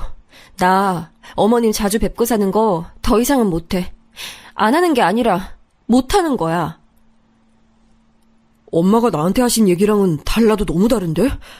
네가 다짜고짜 엄마를 쫓아내더니 2번 다시 찾아오지 말라고 소리를 질렀다고 그렇게 나한테 말씀을 하셔서 난 네가 홧김에 머리가 돌아버렸나 했어. 그런데 진상은 네가 아니었다니 내가 지금 너무 혼란스럽다. 일단 우리 엄마가 너한테 심하게 군 거 내가 대신 사과부터 할게. 제가 풀이 죽어서 고개까지 떨구고 있었더니 화들짝 놀란 남편은 저에게 잘못이 있는지 더 묻지도 않았고 다음날 시어머니께서 찾아오시거나 저를 호출하시지도 않았기에 상황은 일단락됐어요. 모르긴 몰라도 남편이 시어머니와 대화를 나누면서 어느 정도 정리가 된 느낌이었습니다. 그런데요, 이 시점까지만 해도 제 마음이 편하지 않았어요. 제가 천성이 모질지 못한 사람이었나 보더라고요. 시어머니께서는 아무리 그래도 저보다 어른이신데 제가 함부로 굴어서는 안 되는 상대이신데 이런 생각들이 자꾸만 저도 모르게 들더군요. 남을 향해 하고 싶은 말 다 쏟아내고 사는 사람들이 참 대단하다는 생각 또한 들었습니다. 저는 시어머니께 꼬박 반년을 시달리다가 그거 한번 쏟아낸 것만으로도 심장이 벌렁거리고 제가 큰 잘못을 저지른 건 아닐까 싶어서 며칠간은 잠도 설쳤는데 평소에 다 쏟아내고 사는 사람들은 타고난 담력이라는 게 엄청 큰 거구나 싶었네요. 그리고 얼마 뒤 시누이가 결혼을 하게 됐어요. 생각보다 엄청 이르게 결혼이 추진됐죠. 이유가 뭐였는고 하니 시누이의 결혼 상대, 즉 저의 심해부 될 사람이 조건이 아주 좋았더라고요. 나이 적당하고 인물도 그만하면 훤칠했고 무엇보다 서울대를 나와서 대기업에 재직 중이었죠. 저는 결혼 전부터 제가 잘 겪어보지 못했으나 시누이가 되게 평범하고 무난하고 좀 조용한 스타일이라고 생각을 해왔는데요. 이 결혼의 성사가 무척 만족스러운 모양이었는지 아주 입이 찢어지게 행복한 웃음을 흘리고 다니더라고요. 그렇게 활발한 사람인 줄을 그때 처음 알았네요. 너무 격양되어 있던 탓이었을까요? 시누이는 그동안 저와는 별로 접점도 없었으면서 오랜만에 저를 보자마자 이런 경솔한 말을 날리더라고요. 이제 와서 하는 얘기지만 제가 솔직히 말해서 취업이 좀 망했다고 생각하면서 일을 다녔거든요. 그런데 모든 조건에서 뛰어난 남자하고 알콩달콩 연애하다가 결혼까지 금세 골인을 하다니 이건 취업 잘한 것보다 100배, 1000배는 뛰어난 성과 같아요. 언니가 보시기에도 그렇죠. 언니는 본인도 안 뛰어나시고 배우자 역시도 안 뛰어나니까 저에게 공감을 하실 수가 없겠군요. 죄송해요. 제가 배려가 좀 부족했어요. 저기요, 아가씨. 저는 그렇다 치고요. 결혼하신 그 배우자라는 존재가 본인의 오빠라는 건 인정하고 얘기를 하신 거 맞죠? 꼭 그렇게 안 짚어주셔도 되는데요. 언니는 이상한 데서 집요하신 스타일인가 봐요. 왜 저희 엄마랑 싸웠다고 하는지 알 것 같아요. 헛기침을 연신 날려댄 시누이는 그러고 나서는 갑자기 화제 전환을 했고 제가 어이없다는 눈빛을 쏘아대는 것을 열심히 못 본 척하면서 절 외면했어요. 그제서야 저는 굉장히 보통이라고 여겨졌던 시누이 역시 꽤나 독특한 구석이 있다는 걸 알게 됐던 것이죠. 콩 심은 데 콩 나고 팥 심은 데 팥이 난다더니 정말 그렇더라고요. 시어머니와 외모가 닮은 쪽이 남편이라서 저는 더욱 시누이는 시어머니와 결이 다른 인물이라고 여겨왔는데 오판이었던 것이죠. 기가 막혀서 저는 절레절레 고개만 흔들었고 굳이 시누이에게 더 따지지 않았어요. 시누이의 결혼 소식차 시댁에 모인 참이었기 때문에 당연히 시어머님께서도 계셨고 저는 되도록 조용히 있다가 조용히 사라지고 싶었기 때문이에요. 시어머니를 뵙기가 조금은 민망하더라고요. 그런데 갑자기 예상하지 못한 상황이 벌어졌어요. 남편이 식사 후 부엌에서 식기를 정리하고 있던 저에게 손짓을 몰래 하더니 저를 작은 방으로 데려가는 거예요. 영문을 모르고 따라가 봤더니만 글쎄 그곳에 시어머니께서 어색한 표정으로 계셨습니다. 상황 파악을 한 제가 욱해서 남편을 쏘아봤죠. 그런데 눈치가 없는 건지 남편은 저에게 윙크를 날리며 조용히 문을 닫고 나갔습니다. 시어머니와 화해의 장을 마련해 준 거예요. 진짜 미치겠더라고요. 남편이 우리 엄마가 세상에서 제일 불쌍해 라고 생각하는 사람인 것을 제가 간과했던 게 잘못이었겠죠. 아내인 제 의견은 개코도 물어보지 않고서 독단적으로 시어머니와 샤바샤바해서 이런 자리를 만든 남편이 원망스러운 건 원망스러운 것이고 당장에 어떻게 해야 할지 몰라서 저는 멋쩍게 미소만 흘려댔어요. 죄송했다고 해야 하는 건지 아니면 다른 말씀을 드려야 하는 건지 갈피를 못 잡으며 미소만 간신히 짓고 있을 때였습니다. 시어머니께서 정말 난데없이 눈물을 또르륵 흘리셨어요. 어머님 혹시 지금 우시는 거 아니죠? 나는 내 스스로가 맞는 말만 했다고 치우쳐서 네가 당혹스러울 수도 있었다는 사실을 놓치고 말았더구나. 맞는 소리를 하더라도 그걸 때와 장소를 가려가며 해야 했었는데 바보한테 바보라고 부르면 그거 듣고 좋아하는 바보는 없잖니. 내가 이걸 알았어야 했는데 내 생각이 짧았단 걸 인정하마. 내가 중학교까지밖에 못 나와서 이런 헤아림이 부족한가 보다. 배움이 얕은 내 탓이고 내 잘못이지. 네? 어머님, 학교를 중학교까지밖에 못 나오신 거랑 지금 이 상황이 무슨 연관이 있는 건지 저는 일단 잘 모르겠고요. 그때 제가 어머니께 조금 무례하고 너무 격의 없이 굴었던 것 같아서 제가 계속 마음이 편치 않았고 그 부분은 꼭 사과를 드려야겠다고 생각하고 있었어요. 그날 죄송했어요. 시어머니의 발언 속에서 약간 이게 뭐지 싶은 구석을 발견했지만 갑작스럽게 독대를 하게 된 상황이었기에 제가 살짝 정신이 없어서 그냥 넘겨버렸어요. 어차피 제가 시어머니께 사과를 드리고 나서 그 후로 적당한 거리를 두고 지나면 장땡이라고 생각하고 있었으니까요. 뭐가 됐든 상관없다 싶었네요. 그런데 제가 아니랬던 거죠. 제 사과를 들으신 시어머니께서는 갑자기 고개를 끄덕끄덕 하시더니 작은 방 문을 활짝 열어 젖히시면서 거실을 향해 큰 목소리로 말씀하셨습니다. 얘가 나한테 미안하다고 사과하네. 정식으로 사과하고 앞으로 잘 지내보고 싶다고 했어. 그러니까 다들 우리 두 사람 일은 더 이상 걱정하지 않아도 돼. 이럴 수가 전혀 상상하지 못한 전개였습니다. 신우이의 결혼 소식을 직접 들으러 오신 시어머니의 친오빠 한 분, 사촌언니 두 분, 맏조카 한 분, 이분들이 다 거실에서 과일 드시다가 이 소리를 들으셨어요. 그리고 사촌언니 되시는 한 분께서 이렇게 받아치셨죠.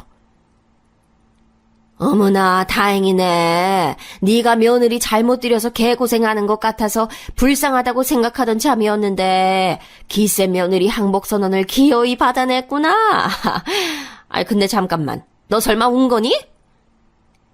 에이, 별로 울지도 않았어. 시어머니는 울지 말란 법 없잖아. 나도 숙이면서 지내고 눈물 보이면서 지내고 뭐 고부관계라는 게 그런 거 아닌가 싶네. 시어머니께서 거실로 나가며 그렇게 말씀을 하셨고 다들 시어머니를 향해 참된 인성이라며 추켜 세우시더군요.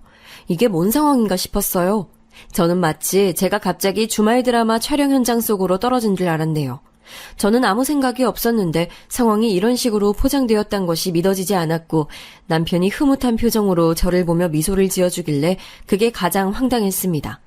어른들께서는 다들 저를 향해 앞으로 시어머니께 봉사하는 마음으로 잘하고 살고 성질 좀 죽이고 살라며 덕담으로 가장한 잔소리를 날려주셨는데 그때 제가 너무 어안이 벙벙했던지라 내용은 솔직히 기억이 잘 안 나네요. 저만 꽂아 넣은 보릿자루처럼 어색하게 있었고 나머지 모든 시댁 식구들은 즐겁게 시누이의 현명하고 슬기롭고 알찬 인생살이에 대해 찬양을 했습니다. 그러고 나서 드디어 자리가 파할 때였는데요. 시어머니의 사촌언니 되시는 그분이 저에게 새끼손가락을 내밀면서 이런 말씀을 큰 목소리로 하셨어요. 앞으로는 시어머니와 더불어서 사이좋게 지내는 며느리로 살겠다고 약속! 그러자 모두가 저만 쳐다봤고 특히나 시어머니께서 눈빛을 빛내고 계셨지요. 상황에 휩쓸린 저는 멍하게 새끼손가락을 내밀면서 그 약속을 해버렸습니다. 왠지 제 의사와는 상관없이 자꾸만 일이 흘러가고 있는 느낌이었는데 제 딴에는 좋은 쪽으로 합리화를 하려고 애를 썼던 것 같아요. 그래, 어차피 어머님하고 저번에 그런 일이 있고 나서 마음이 계속 안 좋고 불편했었잖아. 마음 불편한 고부관계보단 사이좋게 잘 지내는 고부관계가 당연히 나은 거 아닐까. 어머님도 이제 엉뚱하고 무례하신 말씀 안 하시겠지. 지난 일은 잊고 앞으로 최대한 잘 지내보면 될 거야. 상황이 부정적으로 흘러가는 것을 잘 못 받아들여서 회피하기 위해서 좋은 식으로 자꾸만 해석을 하는 사람들이 있대요. 그런 유형이 존재하는데 제가 바로 거기에 속했던 것 같아요. 하지만 시간이 흘렀을 때 저는 이 순간을 후회하게 됐죠. 또 어영부영 네네 하면서 넘어가 버리니까 결국은 큰 사달이 나고 말았던 거예요. 우선 그 큰 사달이라는 것이 나기 전까지 저는 시어머니와 그럭저럭 왕래를 하면서 지냈답니다. 시댁 근처에 시누이가 신혼집 살림을 차리길 바랐건만 애석하게도 제법 먼 동네에 집을 구했어요. 그러니 시어머니께서 고르실 수 있는 선택지란 저뿐이었죠. 저로선 변명거리가 부족했고요. 내가 너 아니면 심심해서 매일 뭘 하고 지낸다니. 네가 나랑 시간을 보내줘야 내가 안 심심하지. 어머님, 저 일하는 사람이에요. 집에서 업무를 본다고 해서 제가 백수가 아니에요. 저 멀쩡히 월급 받는 사람입니다. 제 근무 시간을 존중해 주셨으면 해요. 아, 그럼 네가 집에 있질 말든가. 사람이 응당 눈앞에 먹을 게 보이면 먹고 싶어지는 거잖니. 네가 집에 없으면 내가 너를 안 찾아갈 텐데 네가 집에 있으니까 내가 너를 찾아갈 수밖에 없지.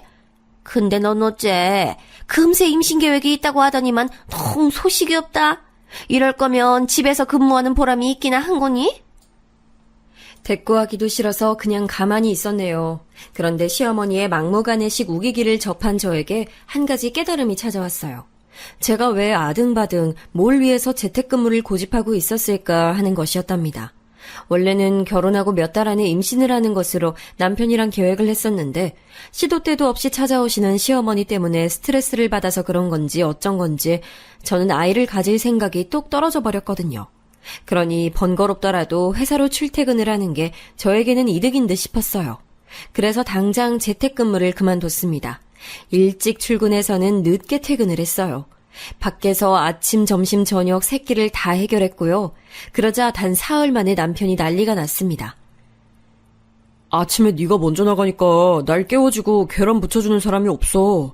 저녁에 집에 돌아오면 나 반겨주는 네 얼굴 보는 게 내 피로 회복이었는데 불 꺼진 캄캄한 집에 나 혼자 귀가하는 게 얼마나 쓸쓸한 줄 알아? 저는 네 집 개가 짖나 하는 태도로 하품이나 날려줬네요.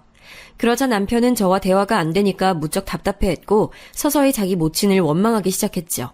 오래도록 세상에서 가장 불쌍한 우리 엄마라는 신념을 고수해온 주제에 꼴에 그것도 무너지는 게 가능한 거였나 보더라고요. 그때 남편의 심정이란 우리 엄마만 아니었어도 내 와이프가 집에서 계속 나를 챙겨줬을 텐데 이게 다 엄마 때문인 것 같지만 이걸 따지기에는 내가 불효자가 되는 것 같아서 차마 그럴 수는 없고 그렇다고 내 와이프가 계속 나가서 일하는 건 싫고 이거 어떡하지? 라는 식이었답니다. 남편이 전전긍긍하는 것을 저는 모르는 척하면서 능청스레 지냈어요. 제가 먼저 이야기를 꺼내주길 남편은 기다리는 눈치였지만 제가 그런 걸 감지 못하는 척 한 것이었죠. 제가 평일에 하루 종일 밖에 있다가 귀가하고 주말에는 이런저런 약속 핑계로 외출을 하자 시어머니께서는 도저히 저에게 파고들 틈을 못 찾으셨답니다. 저에게 전화를 초반엔 자꾸 하셨는데 제가 일 때문에 통화 못한다는 핑계로 안 받았어요. 문자나 카톡도 바빠서 못 본다는 식으로 확인을 했고요. 그랬더니 도저히 술을 못 찾으시겠는지 점차 연락하시는 빈도가 줄어들었죠. 시간이 조금 지나서 이렇게 원천 차단이라는 것을 해놔야 하는 것이었구나라는 생각이 들 무렵이었습니다. 큰 사달이 드디어 벌어졌는데 발단은 신우이의 이혼이었어요. 신혼 1년차 깨를 볶으며 한창 잘 지내야 할 시기에 갑작스러운 이혼 소식이라니 저나 남편이나 이게 뭔 날벼락인가 싶어서 놀랐는데요. 이혼 사유가 신우이에게 있다는 것을 알고는 더 놀라서 아예 자빠질 뻔했습니다. 뭐라고? 아가씨가 바람을 폈고 그걸 제대로 걸리는 바람에 이혼당하게 됐다는 소리야? 아니 어쩌다가? 너무 만족스러운 결혼을 한다면서 아가씨 의기양양하던 모습이 바로 어제 일처럼 눈에 선명한데 그런 사람이 아직 신혼임에도 바람을 피웠다고? 대체 상대가 누구래? 아, 진짜 돌아버리겠다. 나도 혜진이가 설마 그럴 줄은 몰랐어. 공부머리 좋고 똑똑하고 뭐 하나 빠지는 거 없이 잘난 우리 집안 자랑이 바로 내 동생이었는데 고등학교만 나오고 계약직으로 공장 다니고 모아둔 돈은 한 푼도 없고 거기에 아직 군대도 안 다녀온 놈이랑 눈이 맞아서 바람을 피웠다네. 둘이 과감하게 팔짱까지 끼고 숙박업소로 향하다가 걸린 모양이야. 세상에. 일단 고학력자인데다가 스스로도 명문 고려대학교 나온 걸 자부심으로 여기는 아가씨가 그런 상대하고 바람이 나서 그렇게나 만족스러워했던 결혼을 이렇게 허무하게 끝내게 됐다고? 와, 드라마 각본을 쓰라고 해도 난 이렇게는 못 쓰겠다. 뭐 이런 경우가 다 있어? 시아버지는 고학력자들과 바람을 피우셨다던데 반대가 끌리는 이유도 아니고 이것 참 황당하더군요. 어쨌든 신우이는 결혼으로 장밋빛 인생 2막을 꿈꾸었지만 매몰차게 이혼당하며 단 10원 한 장도 못 들고서 맨몸으로 쫓겨났습니다. 다니던 회사에도 소문 다 퍼져서 신우이는 그 모멸감을 견디지 못하고 잦은 퇴사를 하고 말았어요. 이런 사태를 두고 어이없어서 미치겠다. 저희 부부와는 아주 다른 감상을 내놓은 사람이 있었으니 바로 시어머니셨죠. 제가 재택근무를 때려치운 이후로 저와는 통왕래가 없으신 상태였고요. 시댁에서 뵙는 것은 그래서 꽤 오랜만이었는데 신우이가 이혼 이후로 후회의 눈물로 하루하루를 보내며 힘들어하고 있는 와중이라는 연락이 계속 오는 바람에 걸음을 해본 것이었어요. 그런데 시어머니께서 이혼을 당하신 장본인이신 것 마냥 왠지 수척해 보이셨고 눈가가 거뭇거뭇하시더군요. 남편이 주차 때문에 시간이 좀 걸려서 저 혼자 먼저 시댁에 들어선 것이었는데 제가 조심스레 안부를 여쭤보았죠. 어머님, 안색이 많이 안 좋아 보이세요. 혹시 요즘에 잠을 통 못 주무셨어요? 아가씨는 방에만 계신 거예요? 그럼 방에만 있지. 틀어박혀서는 밥때가 아니면 나오려고 하지도 않네. 게다가 새벽에 잠 안 자고 휴대폰으로 뭘 보는 건지 시끄러운 소리도 들리고 울다가 웃다가 아주 난리도 아니야. 아우, 이러니 내가 잠을 잘 수가 있겠니? 그렇구나. 아가씨가 원래 새벽에 감성이 더 예민하잖아요. 새벽 시간대를 견디기 힘드신 아가씨가 영화나 드라마 보시면서 우울한 거 달래시는 모양이네요. 그래? 아유, 네가 젊은 사람이라 그런지 확실히 그런 걸 잘 이해하는구나. 내 생각에는 우리 혜진이도 환경을 바꿔서 여기 말고 딴 데 있으면 회복이 더 잘 되지 않을까 싶은데 앞으로 네가 우리 불쌍한 혜진이 좀 데리고 같이 사는 게 어떠니? 순간 제 귀를 의심했어요. 또다시 제 의사와는 상관없는 흐름이 시작될 징조가 보였죠. 시어머니께서는 갑자기 눈물을 훔쳐대셨고요. 제가 우선은 좋게 말씀드렸습니다. 어머님, 저랑 오빠는 둘 다 일단이잖아요. 특히 저는 밖에 있는 시간이 긴데 어떻게 아가씨를 챙겨주겠어요. 그러니까 데리고 살라는 거야. 저 재택근무인지 그거 할 때 같았으면 내가 우리 혜진이를 거기다 맡길 생각을 하겠니? 너 일하는데 방해되니까 못하지. 근데 네가 집을 오래 비우고 있으니 우리 혜진이가 편하게 지내기 얼마나 좋아. 어머님, 아가씨가 원하지 않으실 수도 있는데 저희끼리 이러는 것 자체가 좀 아닌 것 같아요. 아유, 너무하는구나. CM이 피해서 회사로 도망 나갔는데 그 바람에 이제 자기 시누이 끼고 살게 됐으니 억울하고 싫다 이거야? 우리 불쌍한 혜진이 보듬어주는 게 뭐 그리 어렵다고? 시어머니 한탄에 맞춰서 저의 이성이 차분하게 증발됐어요. 그간 나쁜 사람 되기 싫어서 적당한 선에서 지내는 것에 주력을 하려고 했던 저의 지난 노력이 모두 헛되었음을 재차 깨닫게 됐고 저는 차가운 미소로 말씀드렸습니다. 어머님, 죄송하지만요. 바람 피운 더러운 년이랑 제가 어떻게 살아요? 저 못 살아요. 더러운 년? 너 지금 말 다 했어? 기케야 전문대 나온 주제에 어디 감히 명문대 나온 우리 혜진이를 욕해? 우리 혜진이는 한 번 실수를 한 것뿐이야. 한 번 실수요? 어머님, 바람 피우는 배우자 만나서 죽도록 고생해 보셨으면서 설마 모르신다고 하는 거 아니죠? 바람을 안 피우는 사람은 있어도 바람 한 번만 피우는 사람은 없다는 거요. 어머님께서 경악에 입을 벌리고 계실 때 남편이 당황한 낯으로 시댁에 들어섰는데요. 문제는 혼자가 아니었어요. 시댁 친척 어르신들이 여럿 함께였습니다. 알고 보니 주차장 쪽에서 만나는 바람에 함께 올라온 것이었죠. 남편뿐만 아니라 어르신들도 다 저와 시어머니의 마지막 대화 부분을 들었고요. 모두 넋이 나가 있던 그때 저는 벼란간 제 뺨에 닿는 마찰을 느껴야 했어요. 시어머니께서 홧김에 제 뺨을 때리신 거였죠. 화가 난 제가 바로 무엇라고 외치려던 찰나 남편이 제 앞을 막아서더니 시어머니를 향해 외쳤습니다. 엄마, 이게 다 엄마 때문이잖아요. 엄마 때문에 우리 부부가 둘만의 시간을 못 가지게 됐고 내 일상이 외롭고 퍽퍽해졌어요. 지금까지는 내 인생에서 가장 위해야 할 사람이 엄마라고 생각하며 살아왔는데 이제 그렇게 안 살 거예요. 엄마는 그렇게 죽고 못 사는 명문대 출신 혜진이나 끼고 사세요. 별 볼 일 없는 대학 나온 나는 전문대 나온 내 와이프 끼고 살 테니까. 네가 어떻게 그런 말을 할 수가 있니? 네 동생 명문대생이라고 누구보다 자랑스러워했던 거 바로 너였잖아. 그렇다고 해서 엄마가 날 두고 내 동생만 위하고 칭찬해온 게 좋았다는 건 아니니까요. 못난 아들은 못난 며느리와 둘이서 잘 살 거니까 잘난 딸이랑 잘 사세요. 저도 더 이상은 못 참아요. 시어머니께서는 거의 혼절하신 듯 충격을 받으셨고요. 주저앉으신 시어머니를 친척 어르신들이 살피는 동안 저는 남편하고 시댁을 빠져나갔어요. 약속한 것도 아닌데 서로 두 손을 꼭 맞잡은 채였죠. 그간 다사다난한 일이 많았지만 지나간 날은 다 뒤로하고 앞만 보며 잘 살아가자는 무언의 약속이었네요. 그 이후로는 우선 시어머니께서 저와 남편에게 번갈아가며 용서를 비셨으나 그게 저희 두 사람의 마음을 움직이진 못했네요. 그 사달이 났던 당일에 방에서 이어폰 끼고 노래 들으면서 자고 있었던 신우이는 뒤늦게 상황을 인지했고요. 철이 없는 건지 아무 생각도 없는 건지 저희 부부에게 연락 한 번을 먼저 안 했어요.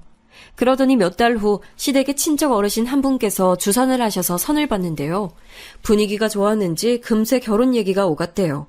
그런데 끝내 결혼으로는 못 갔어요. 결혼 앞두고 신우이가 바람을 피웠거든요. 상대는 고등학교 동창이라는데 유부남이라는 대목이 골 때립니다. 우리 혜진이가 설마 자기 아빠 닮아서 바람기를 물려받았다고? 아니야, 그럴 리 없어. 우리 혜진이가 얼마나 자랑스러운 딸인데 이번에도 실수인 거야. 시어머니께서는 필사적으로 부정을 하셨는데요. 이미 시댁 친척 어르신들은 한 번 실수라도 두 번은 고의라고 여기셨기에 다들 등을 돌려버리셨어요.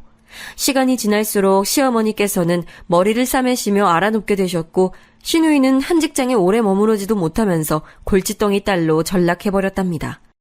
이래서 열길 물속은 알아도 사람 속은 모르는 법이고 길고 짧은 건 대봐야 한다고 하는 건가 봐요. 옛말에 틀린 말 하나 없네요. 제 이야기는 여기서 매듭을 지을까 해요. 들어주신 분들 모두 고맙습니다.